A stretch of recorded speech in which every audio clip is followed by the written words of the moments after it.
어떤 유대인 부부가 있었습니다. 굉장히 사이가 좋은 부부였고 너무나 사랑했어요. 그런데 이 부부에게는 아이가 없었습니다. 아이가 없다 보니까 늘 그늘진 얼굴을 할 수밖에 없어요. 너무나 사랑하지만 아이가 없으니까 아내는 늘 근심 속에 있었어요. 남편이 이야기합니다. 내가 당신을 사랑하고 당신이 나를 사랑하면 되지 아이 필요 없다고, 걱정하지 말라고. 근데 아내는 걱정이 될 수밖에 없어요. 왜냐하면 남편만 있는 것이 아니라 누가 있어요? 시댁 가족들이 있기 때문입니다. 우리나라도 예전까지는 그랬죠. 아들을 낳지 못하면 뭐라고 부릅니까? 죄인이라고 하잖아요. 근데 요즘에는 뭐래? 아들만 낳으면 노메달? 무슨 메달? 그러죠. 그죠?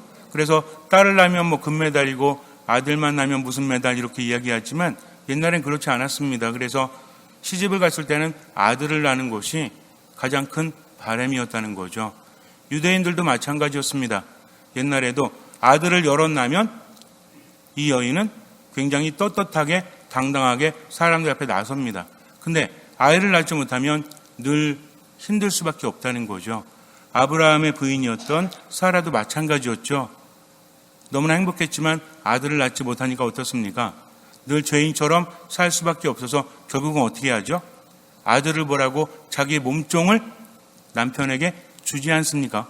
물론 나중에 후회하지만 이게 굉장히 중요했다는 것입니다. 그래서 가족회의를 열고 유대인들도 가족에 대한 그런 뭐라고 하지? 친밀감, 그리고 가족들이 모여서 함께 회의를 하고 결정하는 것을 따라야 되는 것이 굉장히 강합니다. 중국 사람들만 그런 것이 아니라 유대인들은 더 강해요. 그래서 유대인들 가족들이 모여서 아무리 생각해도 안 되겠다. 아이를 낳지 못하니까 이혼을 시켜야 되겠다.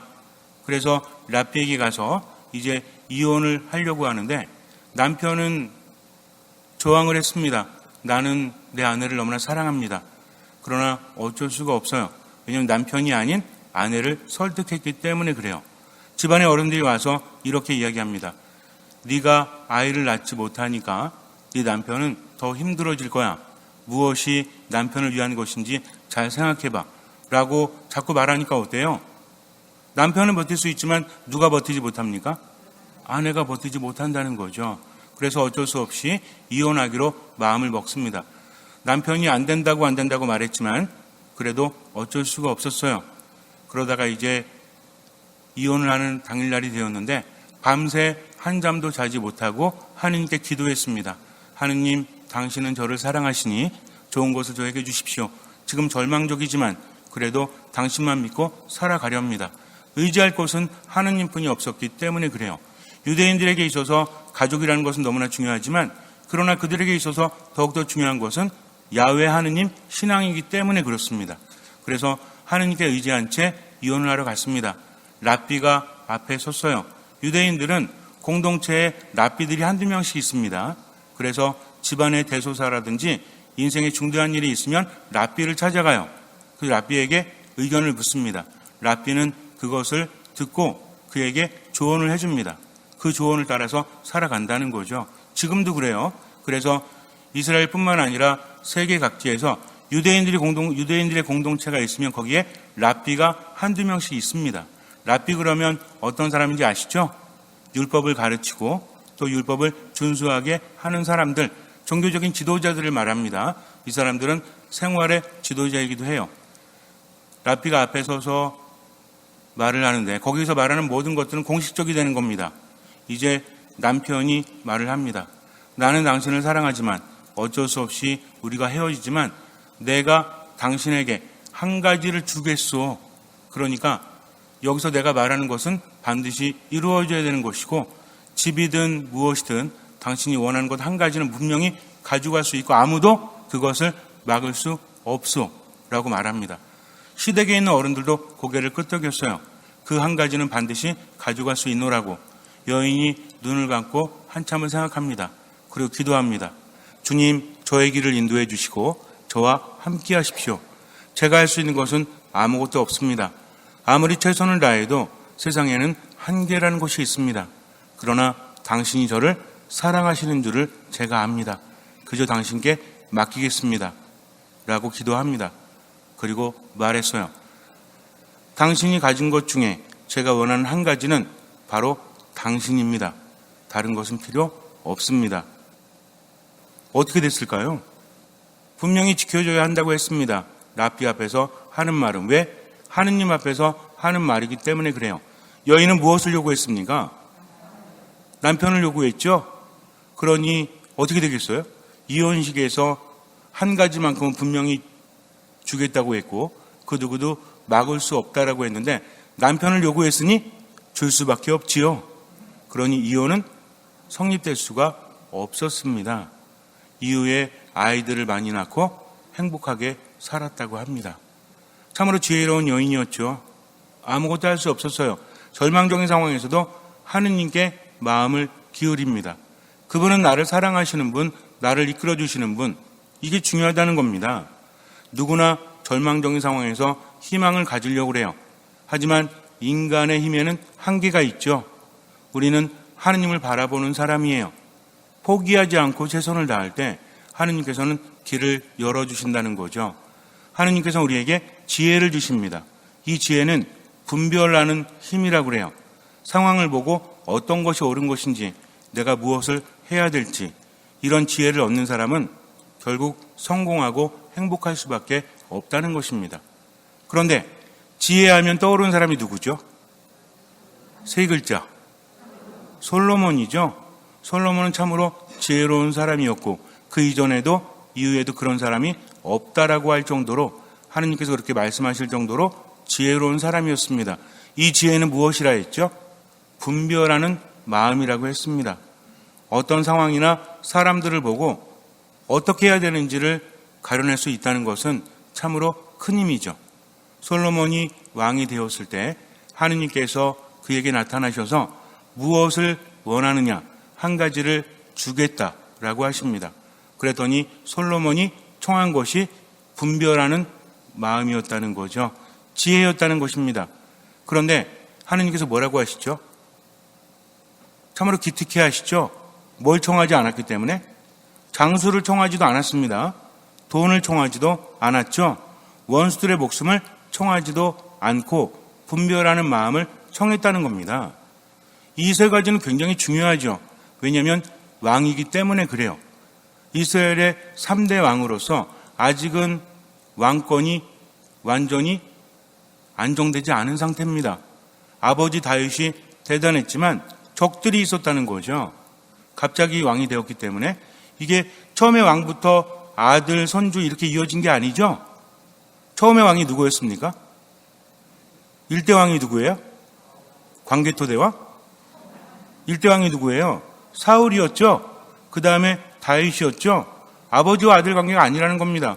굉장히 안 좋았어요. 그러다 보니까 다윗에게 있어서도 적들이 많을 수밖에 없어요. 더군다나 이스라엘 백성들은 12지파가 연합을 한 것입니다. 각 지파의 대표들이 있고 또 각 지파별로 기반이 다르다는 거죠. 흩어져 있던 유목민족들이었던 이스라엘 백성들이 하나로 묶여서 왕을 모시고 나라를 만든다는 것은 결코 쉬운 일이 아닙니다. 지방 세력들이 많았다는 거죠. 여러분들은 옛날에 왕건 생각하시면 돼요. 왕건 같은 경우에도 어땠습니까? 지방 호족들의 힘이 굉장히 강했죠. 그래서 어떻게 합니까? 뭘 많이 했어요? 결혼을 많이 하잖아요. 혼인으로 연합을 맺고 그렇게 하면서 굉장히 많은 부인들을 가졌다고 하지 않습니까? 이 상황도 마찬가지예요. 그러니 왕에게 있어서 이 세 가지 정말 중요합니다. 하나는 뭡니까? 돈이죠. 돈이 많아야만 왕권이 강해질 수 있기 때문에. 그런데 솔로몬은 그 돈을 청하지도 않습니다. 두 번째는 뭐였어요? 장수. 왕들은 단명하죠? 왜 단명한데요? 말 수가 없죠. 왜 죽었는지. 여러 가지 병이 있었다. 당뇨에 걸려가지고 합병증으로 죽었다. 왕의 일과가 굉장히 바빠서. 우리나라 같은 경우에도 조선시대 왕을 보면 어떻습니까? 새벽 일찍 일어나서 밤까지 혹사당하죠. 그래서 오래 살 수 없었다. 운동 부족이었다. 또는 암살을 당했다라는 이야기도 있습니다. 왕이 뭘 먹기 전에 옆에서 누가 먼저 먹어요? 기밀상궁이 먼저 먹지 않습니까? 먼저 먹는다는 거죠. 왜 먹어요? 맛있나 안 맛있나? 독이 들어있을 수도 있기 때문에. 그러니까 왕은 어때요? 김인상공이 딱 먹고 안 죽으면 먹는 겁니다. 우리는 이렇게 생각할 수 있어요. 야, 진짜 못됐다. 김인상공은 뭐야? 라고 생각할지 모르겠지만 왕은 그만큼 죽을 위험이 컸다라는 것이죠. 그러니 오래 산다는 것은 대단하지 않습니까? 우리도 역사 안에서 그런 말 많이 하죠. 어떤 왕이 조금 더 오래 살았더라면 우리나라가 바뀌었을 거다라고 생각할 정도로 장수라는 것은 왕들에게 필요합니다. 그런데도 청하지 않아요. 그리고 또 한 가지 뭐예요? 원수들의 목숨. 원수들의 목숨을 요구한다는 것은 무엇입니까? 반대하는 자들이 다 없어지면 왕권이 강해질 수밖에 없다는 것이죠. 그래서 왕이 청해야 될 이 세 가지를 솔로몬은 청하지 않습니다. 그런데 하느님께서는 뭐라고 하세요? 기특해 하십니다. 분별하는 마음을 청했으니 너에게 주겠다라고 하십니다. 솔로몬은요, 이 분별하는 마음을 청해서 다른 것들도 다 받습니다.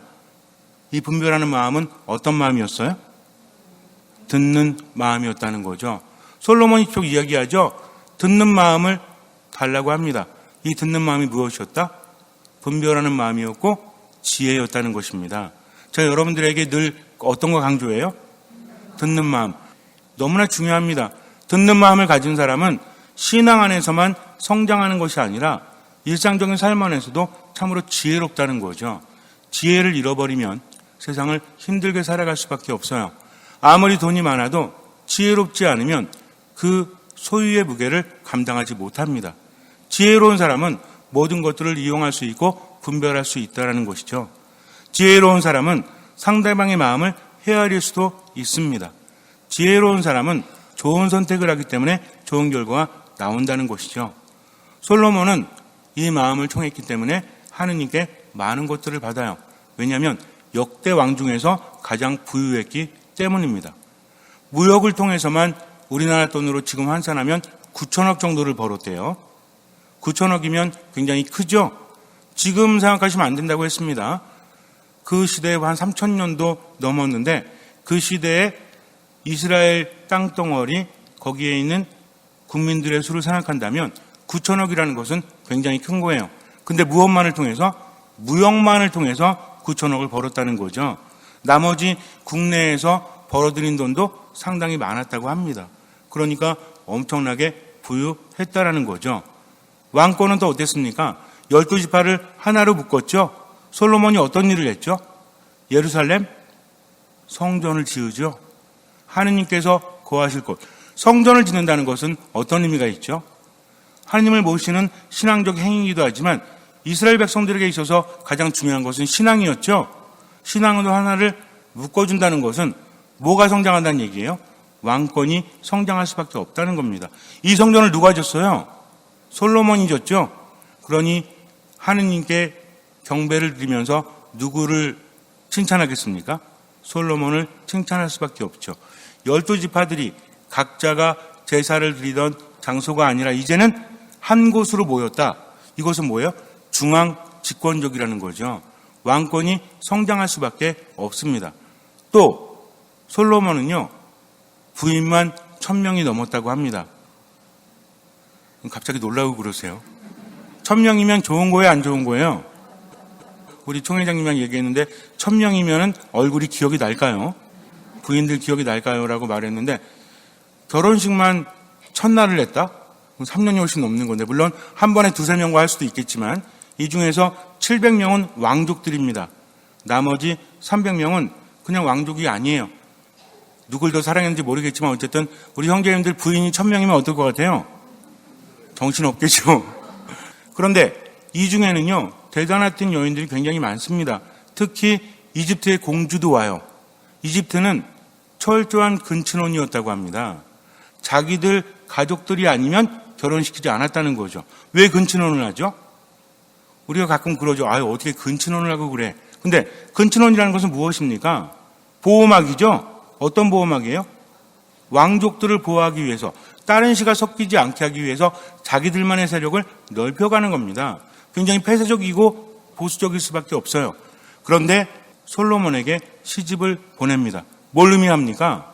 솔로몬의 왕권이 그만큼 대단했던 거죠. 지창금으로 땅까지 보내면서 그렇게 해요. 그리고 우리가 잘 알고 있는 이야기 있죠. 스바의 여왕이 솔로몬을 찾아옵니다. 스바라는 거 하면 지금의 어떤 예멘 그리고 나중에 이디오피아까지 다 포함시킨 아주 대단한 나라였다고 합니다. 3000년 전에. 그런데 이 여인이 와서 솔로몬을 시험했다고 하죠. 솔로몬을 떠봅니다. 어떻게 떠보냐면 화분을 2개를 놓고요. 하나는 진짜 꽃이요, 하나는 가짜 꽃이라고 합니다. 이것을 구분해 보십시오. 하지만 손대지 마십시오. 솔로몬은 멀찍이 서서 가까이 가지 않습니다. 내가 여기에서 그것을 알아내도록 하겠습니다. 이렇게 말합니다. 저 꽃이 진짜 꽃입니다. 깜짝 놀랐어요. 어떻게 하셨습니까? 그랬더니 진짜 꽃에는 벌과 나비가 날아들지만 가짜 꽃에는 그것이 날아들지 않습니다. 이게 뭡니까? 분별력이라는 거죠. 듣고 보면은 뻔한 거지만 그러나 인간의 삶에는 그렇지 않아요. 몰라서 당합니까? 분별하지 못하니까 그렇죠. 여러분들도 왜 싸워요? 성당 앞에서 맨날 싸워, 그죠? 오늘 오전에도 막 누가 소리 지르고 그러더니 밤에도 그렇고 분별력이 없어. 그리고 뭘 해야 되는지 말아야 되는지. 우리 형제님들 가끔 그러죠? 뭔가 사고 싶으면 어때요? 자매님들은 자주 사서 문제고 형제님들은 한번 대박을 쳐서 문제죠? 뭔가를 사고 싶을 때는 어떤 말만 들려요? 좋은 말만 들려. 이거 사라 이거 굉장히 좋은 거야. 사지 말라고 하는 말은 안 들리죠? 나중에 사고 나서 어떻게 합니까? 후회할 때가 많죠. 분별력이 정말 중요한 상황에서는 떨어질 수밖에 없다. 농담이긴 하지만 그래서 살아가는데 뭐가 가장 필요하다?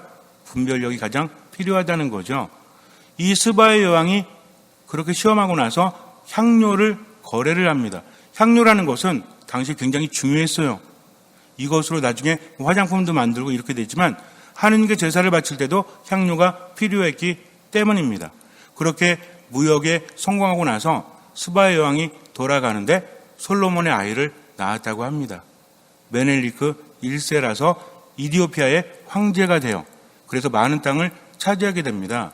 그리고 이제 19세기 후반에 이디오피아를 정복했던 이탈리아 세력을 몰아내고 나서 왕가가 들어서는데 메넬리크 2세라는 이름을 따옵니다. 누굴 기린 거예요? 솔로몬을 기리면서 그렇게 했다고 합니다. 3000년이 지난 다음에도. 대단합니까? 대단하지 않습니까? 정말 대단했다는 거죠. 얼마나 행복합니까? 솔로몬 그러면 지혜롭다는 사람으로 우리뿐만 아니라 믿지 않는 분들도 솔로몬 그러면 다 안다는 거죠. 잘 아시겠지만 솔로몬 그러면 이슬람에서도 굉장히 중요하게 여깁니다. 슐레이만이라고 들어보셨어요? 그래서 그 이슬람의 황제들이 슐레이만 1세, 슐레이만 2세 이렇게 하죠. 이게 솔로몬입니다. 그래서 솔로몬은 정말 대단한 사람이요. 유대교에서도 정말 대단한 사람이죠. 뭘 총했기 때문에? 듣는 마음을 총했기 때문에 그래요. 근데 늘 그렇듯이 그렇게 쭉 나갔으면 얼마나 좋을까요? 하지만 그러지 못했습니다. 나이가 들면서 약해지면서 점점 듣는 마음을 잃게 돼요. 그 전에는 승승장구했는데 나이가 들면서 이제 어디에 약해지냐면 어디에 약해요? 세상을 움직이는 것은 남자라고 합니다. 그 남자를 움직이는 것은 여자라고 하죠. 제가 예전에 여러분께도 말씀드렸지만 클레오파트라 얘기 기억나세요? 안 나셔도 상관없습니다. 오늘 뭐 상관 있는 얘기는 아니니까. 부인들이 많다 보니까 그 중에서 어떤 부인들이 있었겠어요? 이쁘고 마음에 드는 사람이 있었겠죠? 근데 이 여인들이 이방인들이었습니다. 모압과 암몬 사람들이 많았어요. 그러다 보니까 이방신을 섬기는 행위를 허용하게 됩니다. 산당을 짓고 심지어는 자기마저도 거기에 참가를 하게 돼요. 이렇게 말할 수 있죠. 평화를 위해서 그럴 수밖에 없습니다. 내가 하고 싶은 게 아니에요. 그러나 연합을 위해서 내가 우리 나라 백성들을 지키기 위해서 그렇게 할 수밖에 없었다라고 해요. 그러나 이것은 무엇이었습니까? 솔로몬은요, 백성들이 뽑은 왕이 아닙니다. 솔로몬은 어땠습니까? 사독이라는 제사장이 기름을 부어서 왕으로 만들었다는 거죠. 누가 뽑은 거예요? 하느님께서 뽑으셨죠. 국민투표가 아닙니다. 그럼 누굴 바라봐야 돼요? 하느님을 바라봐야 된다는 거죠. 아무리 상황이 안 좋아도 어차피 왕이 될 때부터 하느님께로부터 뽑혔다면 그 마음을 잃지 말아야 돼요. 근데 나중에 타협을 합니다. 현실이 어쩔 수 없으니까. 그렇게 되니까 어떤 일이 벌어졌냐면 북쪽에서 아까도 말씀드렸지만 12지파가 나뉘어져 있었다고 했죠. 지방 세력들이 굉장히 셌다는 거죠. 솔로몬은 말년에 들어서 분별력을 잃게 돼요. 엄청나게 많은 세금을 걷어들입니다. 세금이 많아지면 뭐가 많아져요? 세금 많아지면 뭐가 많아져요? 돈이 많아져요? 국민들의 뭐가 많아져요? 여러분들 세금 막 오르면 기뻐요? 너무 좋아 그냥 세금이 올라가지고 이래요? 세금 많아지면 뭐가 많아집니까? 불만이 많아지게 됩니다. 백성들의 불만이 많아지면 민심은 천심이라고 이용하죠. 그래서 뭐가 일어납니까? 반란이 일어날 수 있다는 거죠. 이때부터 반란의 조짐이 북쪽에서 움직이기 시작을 합니다. 그리고 나서 솔로몬이 죽은 다음에 그 아들 르하보암 때에는 왕국이 두 개로 분열되게 돼요. 몰락의 길을 걷습니다. 왜 그래요? 듣는 마음을 잃어버렸기 때문에, 하느님만 바라보는 것을 잃어버렸기 때문입니다. 이게 문제라는 거죠. 신앙은 무엇입니까? 오로지 하느님만 바라보면서 그분의 말씀을 듣는 거예요. 우리들만의 세계, 우리들만 이것을 주장하는 게 아닙니다. 내가 하느님을 바라본다는 거죠. 세상을 살아가면서도 이 원칙을 잃어버리지 않습니다. 어떤 상황이 돼도 어때요? 하느님 바라보면서 기도할 줄 아는 사람. 어떤 마음으로? 듣는 마음으로. 내 기분대로, 상황대로 절망하거나 포기하는 것이 아니라 하느님만 믿고 지금 최선을 다한다는 것이죠. 이것이 사람을 바꿔놓습니다. 그런데 이것을 잃어버리는 순간, 듣지 않는 순간 뭘 잃어버려요? 분별하는 마음, 지혜를 잃어버리게 된다는 것입니다. 우리가 세상을 살아갈 때 신앙은 바로 이거예요. 신앙은 하느님과 함께 살아가는 거죠. 그러면서 듣는다는 것은 뭘 듣는 거예요? 하느님, 당신 뜻이 무엇입니까? 지금 제가 무엇을 해야 됩니까? 무엇을 해야만 당신 뜻을 이룰 수 있습니까? 하면서 뭐 하는 사람? 기도하는 사람이에요. 묵상하는 사람이에요. 그러면서 하느님을 바라보게 되면 그런 깊은 기도 안에서 뭐가 나옵니까? 분별하는 마음, 지혜가 나온다는 거죠. 그래서 여러분께 뭐라고 그랬어요? 부부싸움 할 때도 어떻게 해라? 안 할 수는 없으니까 잠깐만 하면서 건너방에 가서 어때요? 듣는 마음을 청합니다. 분별하는 마음을 청합니다. 그러면 놀라운 변화가 일어납니다. 서로 전해야 될 것들, 감정은 가라앉히고 전해야 될 말만 한다는 거죠. 내가 화가 나가지고 막 화내면 상대방이 받아들여요? 나 때문에 마음 상해서 화내는구나. 미안해요. 그래요? 자꾸 왜 화를 내? 왜 나를 공격해? 이렇게 말합니다. 내가 전하고자 하는 내용은 전해지지 않고 감정적으로 굴면 힘들 수밖에 없다는 거죠. 절망적인 상황에서도 모든 걸 포기해버리면 아무것도 나아지지 않습니다. 어떤 분이 그래요. 세상은 왜 이렇습니까? 하느님 어디 계십니까? 저는요, 태어날 때부터 여태까지 행복한 적이 없어요. 하면서 지금 포기해버리면 뭐가 나아지죠? 나아집니까? 화내고 싶을 때 화내고, 물론 화나는 거 어쩔 수 없습니다. 슬퍼지는 거 어쩔 수 없어요. 근데 자기 감정에 휩싸여서 선택을 해버리게 되면, 어리석은 선택을 하면 그 다음에 상황은 더 안 좋아질 수밖에 없다는 것이죠. 쉬워서 그런 게 아닙니다. 이럴 때도 어떻게 해야 돼요? 하느님을 바라보는 거죠. 어떤 마음을 청합니까? 듣는 마음을 청해야 돼요. 그러면서 하느님 안에 머물면 하느님께서 함께 하시고 그때부터 기적이 일어난다는 것입니다. 정말 중요합니다. 우리가 듣는 마음을 유지하면 그때부터 내가 변화될 수밖에 없고 모든 것들이 변화돼요. 하지만 여태까지도 그런 변화가 없었다면 무엇이 없었기 때문에? 듣는 마음이 없었기 때문입니다. 듣는 마음이 무엇인지 깊이 묵상하고 깨닫는 만큼 삶도 달라진다는 거죠. 듣는 마음을 청한다는 것은 어떤 자세입니까? 이거 굉장히 중요합니다. 예수님 그러시죠? 하나님 나라는 어떻게 비길 수 있을까? 어떻게 비유할 수 있을까? 듣는 마음은 하나님을 향한 것이고 하나님께서 함께 하시기를 바라는 겁니다. 나 혼자 살아가는 것이 아니라 옆에 하나님을 모시고 그분 말씀에 귀를 기울이는 거죠. 하나님께서 함께 하시면 어떤 나라가 돼요? 하느님 나라가 된다는 것입니다. 어떤 사람이 하나님 나라를 차지하죠. 밭에서 보물을 발견한 사람과 같다라고 하십니다. 그 사람은 어떻게 합니까? 가서 가진 것을 다 팔아서 그 밭을 산다라고 하죠. 밭의 값이 얼마예요? 말씀하지 않으십니다. 1,000만 원인지 1억인지 몰라요. 어떤 사람한테는 1,000만 원이요, 어떤 사람에게는 1억이요, 어떤 사람에게는 1,000억이 될 수도 있어요. 무슨 얘기냐면 하느님 나라는 모든 것을 다해야만 얻어질 수 있다는 것입니다. 그 밭을 살 때 보물이 자기 것이 되죠.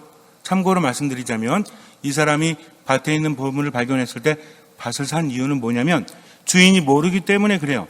이스라엘 사람들은 유배를 갔죠. 1차, 2차 유배를 가면서 아시리아, 바빌로니아 유배를 가면서 어떻게 합니까?